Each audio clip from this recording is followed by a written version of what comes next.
आप सबका discovery of spiritual India के कार्यक्रम में एक बार फिर हार्दिक अभिनंदन, स्वागत। महाराज जी, आपका भी स्वागत करता हूँ। महाराज जी, अभी तक हमने चर्चा की और वैदिक भारत बनाने पर हमने चर्चा को रोका था।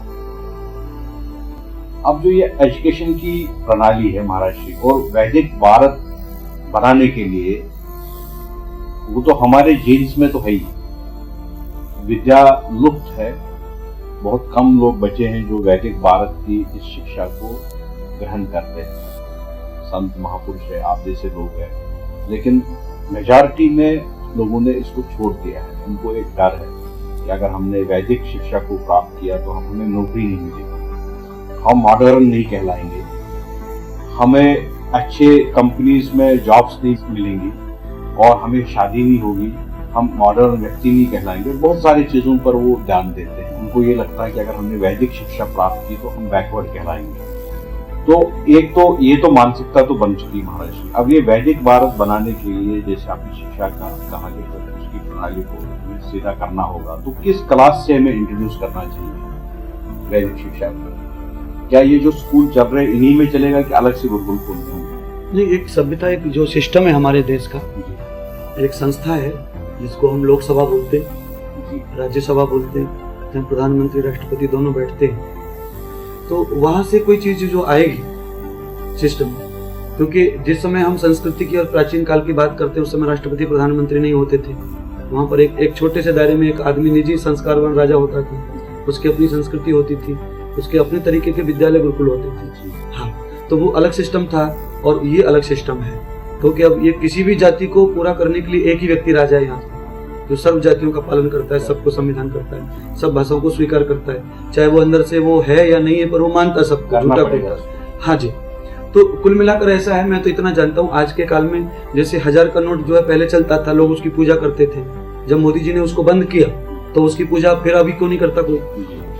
500 के नोट की लोग उस तरह से पहले पूजा करते थे दिवाली में, अब अभी उसकी पूजा क्यों नहीं कर रहे लोग? अब अगरबत्ती धूपबत्ती क्यों नहीं लगा रहे? तो 1000-500 के नोट कभी भी बंद हो सकते हैं, उसकी जगह 2000 का नोट कभी भी पूजा करवा सकता है। तो ऐसे ही अगर वो लोग चाहें तो आज इस देश में वैदिक गुरुकुल खोल करके आज ही ये बंद हो सकता है और राम और कृष्ण की संस्कृति आज ही चालू हो सकती है, क्योंकि अब उल्टा सिस्टम हो गया है। पहले हर चीज नीचे से ऊपर जाती थी, अब ऊपर से नीचे की ओर कानून आता है, संविधान आता है। तो परिवर्तन हुआ है संस्कृति का और संविधान का। तो हम और आप यहाँ चिल्लाएं, जोर लगाएं, आंदोलन करें तो हमको बहुत बहुत ज्यादा तकलीफ होगी उसकी, और तकलीफ में हमें परेशानी मिलेगी। कोई संविधान परेशान करेगा, कानून परेशान करेगा, तो कोई हमें जेल में डाल देगा, कोई कुछ करेगा, हम ये करेंगे। तो अगर वो लोग करते हैं तो उसको मजबूरन सारी सृष्टि को पालन करना पड़ता है। तो ये सारी चीजें आज भी अनिवार्य हैं और होनी चाहिए। देश को बचाना है। हिंदू मुस्लिम सिख ईसाई की ये संस्कृति है, फिर भी मूल अगर ये सब लोग मिलकर के अध्ययन करें तो 5000 वर्ष पहले अगर हम चले जाएं तो हिंदू मुस्लिम सिख ईसाई वाला कोई नाम दुनिया में था ही नहीं।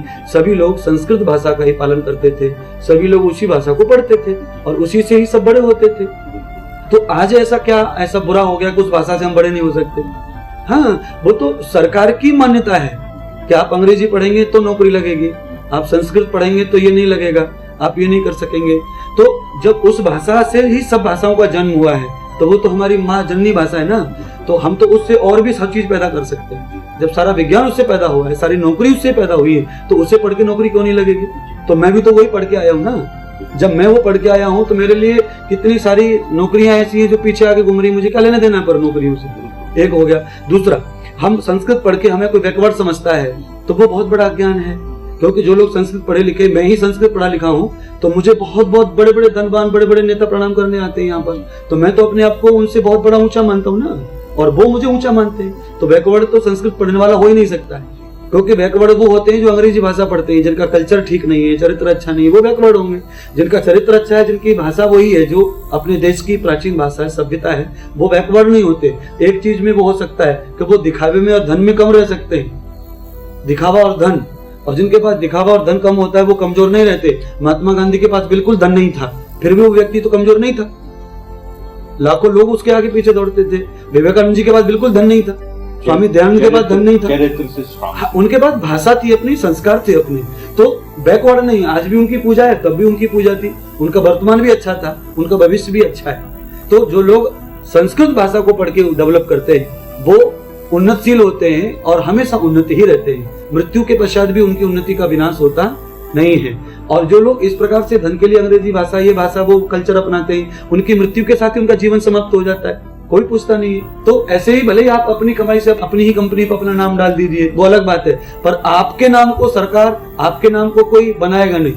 आप अपनी कंपनी, आप टाटा बिरला, धीरू, जो लिखना लिखो, वो अलग बात है, पर आपके नाम से सामान्य पब्लिक कुछ नहीं कर सकती है, क्योंकि आपका कल्चर अलग है। और साधु सन्यासी के जीवन में जब आप आएंगे तो मत आओ साधु सन्यासी में, आप डॉक्टर रहो, इंजीनियर रहो, पर इस भाषा को पढ़ के भी आप डॉक्टर इंजीनियर बन सकते हैं। ये मैं प्रूफ हूँ उसका, दुनिया भर के वैद्य प्रूफ है, क्योंकि आयुर्वेद में जितनी भी पैथी है सब संस्कृत में लिखी है। आज भी संस्कृत में ही आयुर्वेद का व्याख्यान होता है और कॉलेज में भी संस्कृत में ही किताबें हैं और अभी अंग्रेजी में आई है।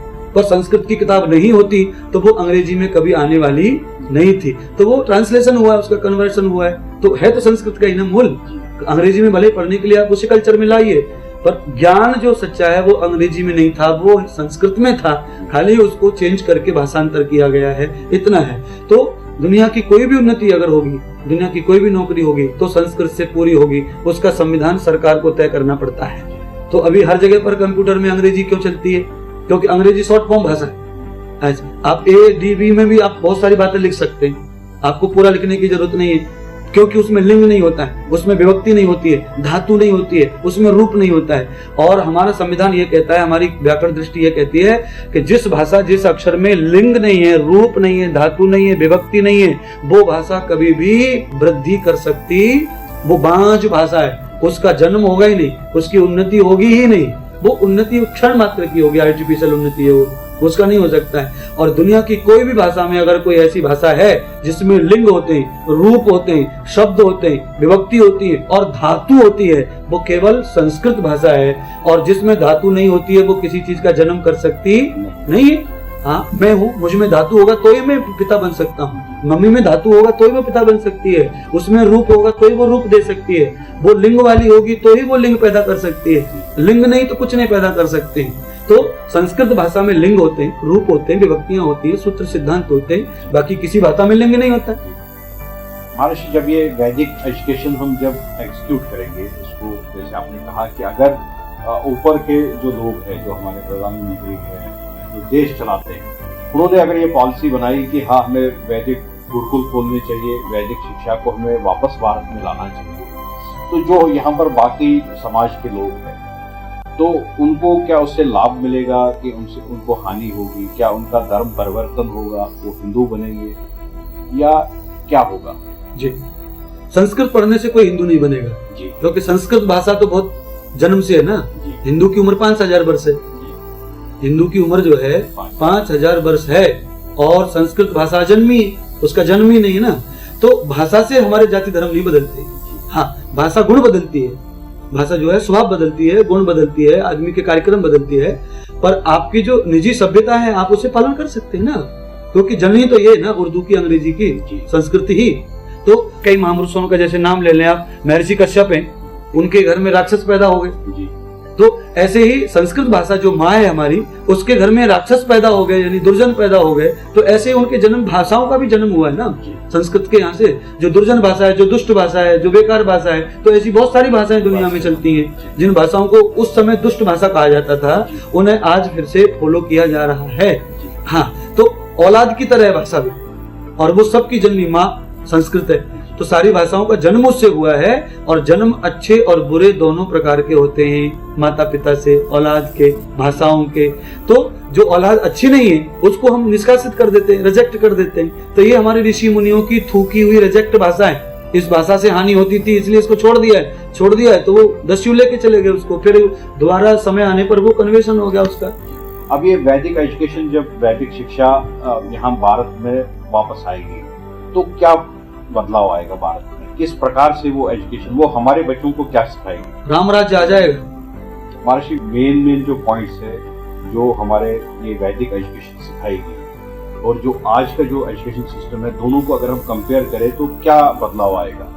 जी, आज के सिद्धांत में अगर हमको उसको लाते हैं तो उससे सिद्धांत में आएगा कि जो उड़ता डगमग जो चरित्र है हमारा, वो सबसे पहले अच्छा हो जाएगा, चरित्र का निर्माण होगा जोरदार। और चरित्र के ऊपर ही व्यक्तित्व खड़ा हुआ है। बस आप क्या हैं क्या नहीं है वो बाद में है। आप कोई भी हो, अपने आप में सिंहासन पे महाराज हो, साधु हो, कोई बहुत बड़े, कोई भी इस दुनिया को चलाने वाले हो, उससे फर्क नहीं पड़ता है। हाँ, दुनिया को चलाने वाला एक मंत्री पद पे बैठा हुआ व्यक्ति चरित्र गिरा हुआ तो दूसरे दिन उसको जेल हो जाती है। कोई बड़े संस्कार देने वाला साधु बैठा हुआ, उसका चरित्र अच्छा नहीं, उसको भी उठा के जेल हो जाती है। तो कुल मिलाकर के चरित्र से व्यक्तित्व का निर्माण होता है और व्यक्तित्व ही हमारा जीवन है। हाँ, व्यक्तित्व जिसका अच्छा है उसके पीछे ऐश्वर्य घूमता है, धन दौलत वैभव सुख सब घूमते हैं, क्योंकि व्यक्तित्व में परमात्मा समाहित हो जाता है। हाँ, जिनके पास व्यक्तित्व नहीं है उनके पास सब कुछ होके भी कुछ भी नहीं है। हाँ, तो अभी सब कुछ है उनके पास, पर एक कंबल और वही कांसे की वही थाली उनके पास सिल्वर की जेल में। चाहे वो कितने भी बड़े अपने हीरो होंगे अपने घर के, सब संपत्ति उनके नाम पर ही है, पर उस संपत्ति का भोग तो नहीं कर रहे हैं ना, ले तो रहे उसी दरवाजे के अंदर ही रह रहे जहाँ एक गरीब रहता है ना। तो सब कुछ होके भी बेकार है, व्यक्तित्व नहीं है। तो महर्षि, आप जैसे आप कह रहे थे कि वैदिक भारत वैदिक शिक्षा के लिए सबसे पहले जो वो काम करती है वो चरित्र का निर्माण करती है। और दूसरा पॉइंट जी, जब हमारा चरित्र निर्माण जब होता है तो उसमें हमारा व्यक्तित्व समाया हुआ है। हाँ, क्योंकि हम घर का निर्माण करते हैं, समझिए दीवारों का, तो हम घर माने दीवार। हाँ, तो हम चारों तरफ से जब दीवार बनाते हैं तो घर अपने आप ही तैयार हो जाता है। तो जब हम अपने चरित्र का निर्माण करते हैं तो हमारा व्यक्तित्व, हमारा सुख, हमारी संवेदनाएं अपने आप तैयार हो जाती है उसमें। फिर उस घर में खिड़कियां लगाएंगे, ये लगाएंगे, वो डिजाइन जो है बाद में तैयार होती है, पर एक माप जो है वो हमारा चरित्र है। और उस माप को पाने के लिए, एक दायरे को पाने के लिए ज्ञान आवश्यक है। पहले चूना की लकीर टेढ़ी कर देंगे तो फिर खुदाई भी टेढ़ी होगी उसकी, ऐसा। तो जब चूना की लकीर जो है वो हमारी जिंदगी है, वहां से शुरुआत है, तो वो हमारी वो संस्कृति हमारा जीवन है ना। ब्रह्मा विष्णु से लेकर जयमुनि पर्यंत जिस भाषा को प्रथम दर्जा दिया गया है, राम और कृष्ण की परंपरा तक कुल मिलाकर 3 युग बीत गए एक ही भाषा में जीते जीते। दूसरी कोई भाषा तब थी ही नहीं, एक भाषा थी, एक ही चरित्र था लोगों का, और एक ही धर्म था, एक ही पूजा थी। तब इस देश को गुरु प्राप्ति हुई, तब इस देश को महानता प्राप्त हुई, तभी ये देश सोने की चिड़िया बना। जब आपकी पूजा पद्धति अनेक हो जाएंगी, भाषा अनेक हो जाएंगी, तो दुनिया का कोई भी देश सोने की चिड़िया दोबारा बन सकता नहीं है, ऐसी बात है। तो कुल मिलाकर वैदिक परंपरा से जो स्कूल और विद्यालय आएंगे उनसे यही निर्माण होगा कि हमारा जो वर्चस्व है, हमारी जो ताकत है, वो एक मानवता से उठ के ऊपर जाएगी और हम परमात्मा के एक अच्छी औलाद कहलाएंगे। परमात्मा ने भेजा दुनिया में, तो एक अच्छा कार्य करेंगे तो परमात्मा को उसको आनंद मिलेगा, सुख मिलेगा, तो हम आनंद में रहेंगे। और जिस आनंद को हम भक्ति से, साधना से पाना चाहते हैं, वो आनंद हमारा स्वाभाविक अधिकार है। पर हमारा चरित्र अच्छा नहीं है, इसलिए वो अधिकार हमसे छिन जाता है और उसे फिर हमें अलग प्रकार से ढूंढना पड़ रहा है उस आनंद को। जो क्राइम की रेट है वो भी गिरेगी, 99% पूरी खत्म हो जाएगी। हाँ, गिरने की बात छोड़िए आप। हाँ, कोई क्राइम तो उसमें बचता ही नहीं, खाली उसमें एक ही क्राइम बचता है जो प्राचीन काल से चला आ रहा है। हाँ, और वो क्राइम ये है कि जो आदमी गलत रहेगा उसकी संख्या बहुत कम रहेगी, और जो अच्छा रहेगा उसकी संख्या बहुत ज्यादा रहेगी। क्योंकि राम राज्य में बुरे लोग बहुत कम थे, अच्छे लोग ज्यादा थे, और कृष्ण राज्य में बुरे लोग कम थे, अच्छे लोग ही ज्यादा थे। हाँ, तो अनेक कंस नहीं हुए, अनेक रावण नहीं हुए अभी तक। हाँ, तो जो बुरा होगा वो अति से ज्यादा बुरा होगा और अच्छे सब ज्यादा होंगे।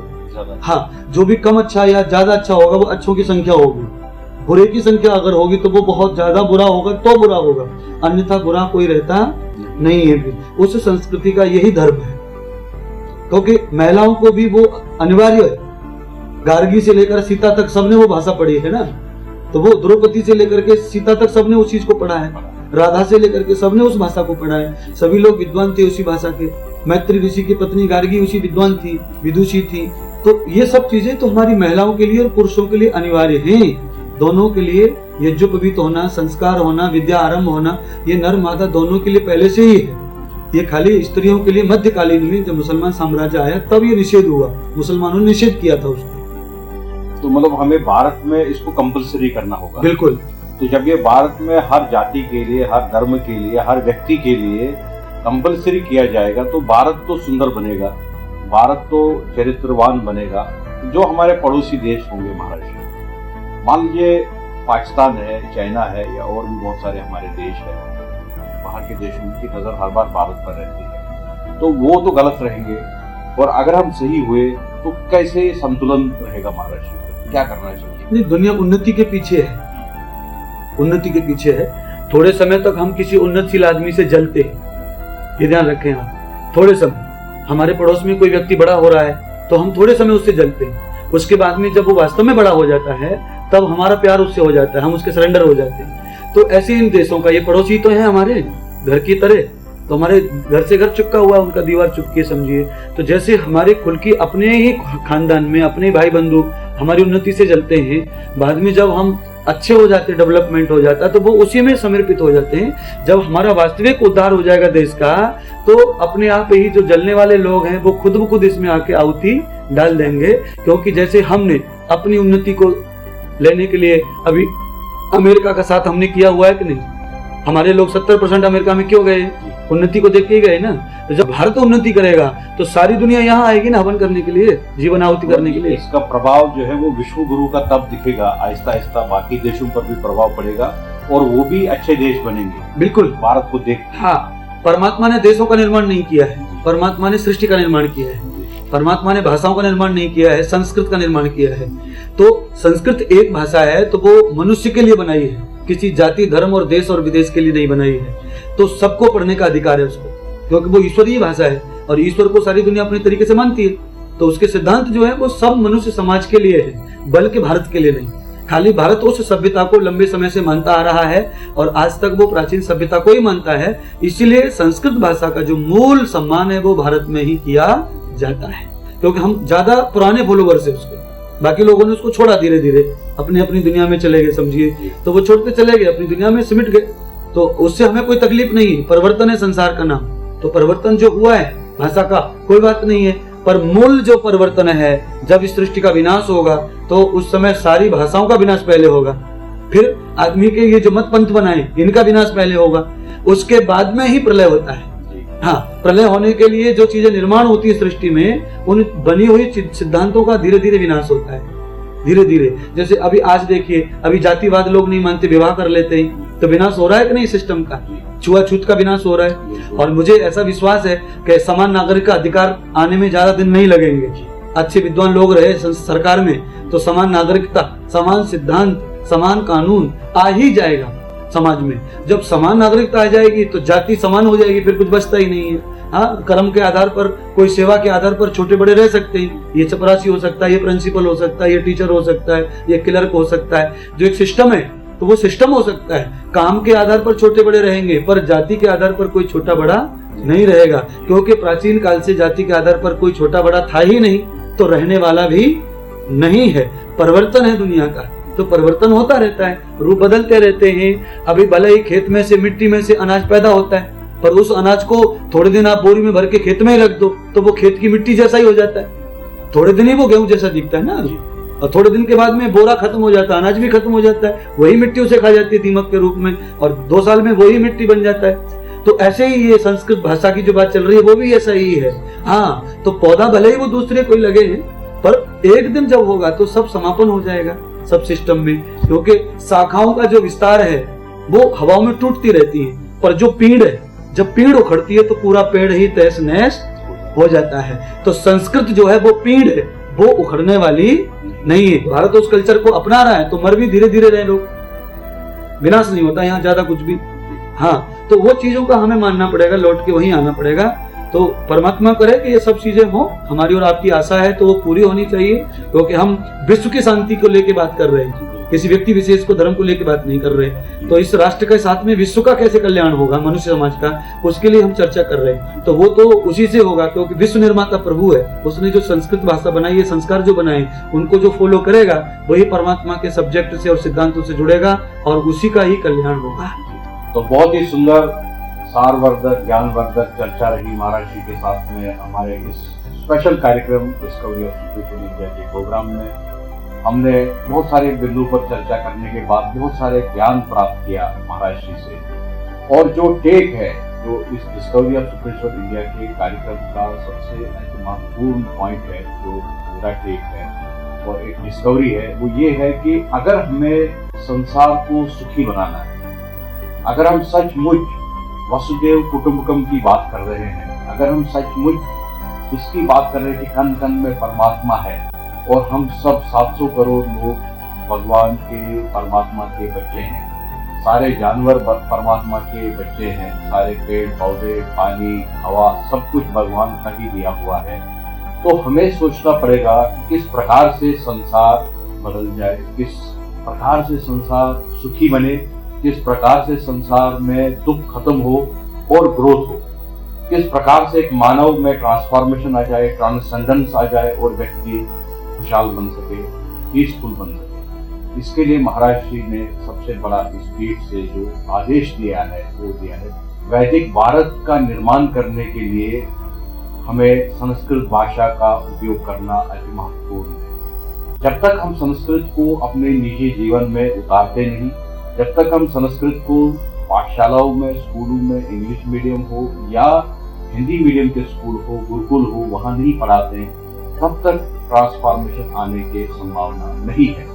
क्योंकि संस्कृत भाषा ही एक ऐसी भाषा है जिससे सारे वेद आप पढ़ सकते हैं, उपनिषद पढ़ सकते हैं, आप हमारे पुराण पढ़ सकते हैं और उनमें कहीं पर भी जातिवाद, उनमें कहीं पर भी धर्म और उनमें कहीं पर भी एक आदमी के प्रति हिंसा का वर्णन नहीं है। सचमुच अगर हमें अपने एनवायरनमेंट को अच्छा बनाना है, इस संसार को सुखी बनाना है, हम अपने आप को सुखी बनाना है, गृहस्थ को सुखी बनाना है, तो हमें अपने ग्रंथ पढ़ने होंगे। उन ग्रंथों को पढ़ने के लिए संस्कृत की भाषा अति महत्वपूर्ण है, जरूरी है।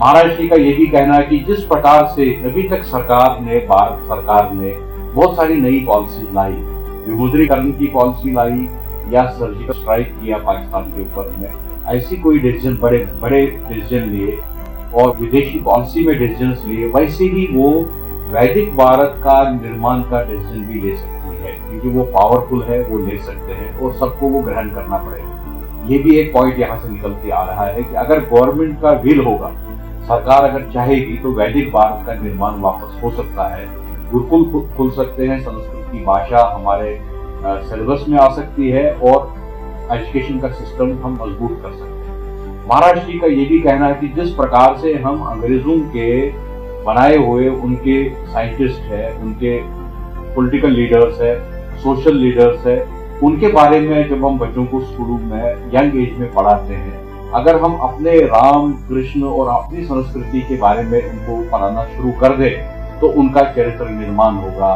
वो एक अच्छे व्यक्ति बन जाएंगे, वो राम को नकल करने की कोशिश करेंगे और मैकाले को नकल करने की कोशिश छोड़ देंगे। महाराज जी का यहाँ ये भी कहना है इस प्रोग्राम के माध्यम से, अगर हम संस्कृत भाषा को एक्सक्लूड करते हैं स्कूल्स में या कॉलेजेस में और हम अपनी निजी जिंदगी में वैदिक भारत को वापस उतारते हैं, तो इससे यहाँ देश के जो बाकी धर्म है उन पर कोई असर नहीं पड़ेगा। हमारे जैसे मुस्लिम भाई है, सिख भाई है, ईसाई है, तो उन पर कोई फर्क नहीं पड़ेगा। ऐसा करते करते वो अपने धर्म को छोड़ना उनके लिए जरूरी नहीं है। संस्कृत भाषा तो प्राचीन है, 5000 साल पहले हिंदुओं का इतिहास है, उससे पहले ही संस्कृत भाषा आई थी और सब कुछ संस्कृत भाषा से ही निकला है। संस्कृत भाषा पढ़ने से ये संसार सुखी हो सकता है, भारत सुखी हो सकता है। इससे पहले मैं यहाँ कार्यक्रम को समाप्त कर दूं, मैं महाराज जी का बहुत बहुत धन्यवाद देना चाहता हूँ। महाराज आपका बहुत बहुत धन्यवाद और आपने फिर एक व्यस्त समय में अपना समय निकाला हमारे इस कार्यक्रम में आप जुड़े। आगे भी आप ऐसे मार्गदर्शन देते रहेंगे हमारे को, इसी आशा के साथ में आपको मेरा प्रणाम, नमस्कार। आप सबको भी मेरा बहुत बहुत नमस्कार, ओम शांति, और आप सब सुखी रहे, आपका जीवन समृद्ध रहे, यही हमारी इस भावना से ही हम ये कार्यक्रम करते हैं और संत महात्मा महापुरुषों से आपको आशीर्वाद दिलवाते हैं, उनकी वाणी से आपको लाभान्वित करते हैं। इन्हीं शब्दों के साथ में मेरा आप सबको प्रणाम।